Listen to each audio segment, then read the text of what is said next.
Hi there, savewith.crypto here. Okay, so this is just going to be a quick update, just to, to fill you in with some ideas of what I'm thinking at the moment. It's coming towards, I don't know, the end of our holiday in Tenerife, which has been lovely. There it is.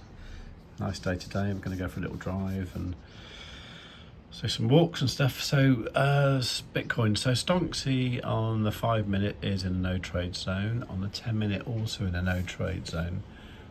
This is looking at it on the 10 minute, I think it is. No, this is the 3 minute. Okay, so 3 minute no trade zone as well. The 1 hour, okay, is still in a bearish thing. Now obviously overnight we came down to less than 68,000, I think it was, quite low anyway, which is, a lot of people were predicting that, and I wasn't sure if it's going to go that low, but it did. And then I noticed if you zoom out, say to like the 4 hour time frame, you can see there's that trend line there that goes back to the 9th of September, and it seems to be on that trend line there. So if it breaks that, it could go very, very low. Now there's a few things to note about this. One of them is the CME, the Chicago Mercantile Exchange, Bitcoin trading closed at 69,620 on Friday night. Okay, so it's quite likely that the price will return to that price either tonight or Monday or Tuesday. Now of course Tuesday is that election thingy, which is a bit important. Now I did watch a Eric Crown video this morning, and that was quite interesting because there was one aspect of it that I hadn't really thought of, because I was thinking, if Trump wins, the price of stocks and crypto and that should go up. If Kamala wins, then I think it will probably sort of dump for a little bit and then go up over time, because she will want to turn the money printer on and hyperinflate the dollar. So which would be good for the risk on assets like Bitcoin, for example. What I hadn't thought of was what Eric said, which was the idea of Tuesday being completely neck and neck, and being really indecisive, and the possibility that there isn't actually an outcome. There's actually something, I'm not sure how it works, but do they have to redo it or something?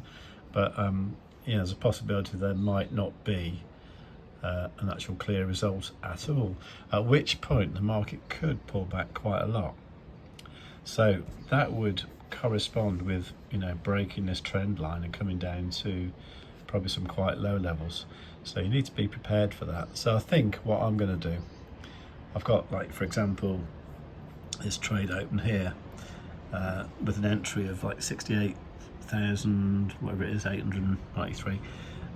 So I'm a little bit underwater at the moment. I think what happens if it does come back to the CME close on Friday, I'll get out at that point and then basically sit on my hands until Tuesday and see how it's all going, see who's winning or whatever, and then decide what to do then. I think whatever you need to do, you need to be able to accommodate, I don't know, something crazy like a $10,000 candle or something.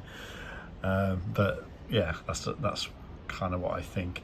Now somebody did mention that my outros are a bit too long. The reason they're long is because I want you to read the disclaimer. So I will say now, the disclaimer is now, well, it always has been actually, it's in the description as well, so please do read that, because none of this is financial advice, and I'm not a financial advisor, obviously. I'm just a bloke sitting on a balcony in Tenerife. Nice, isn't it?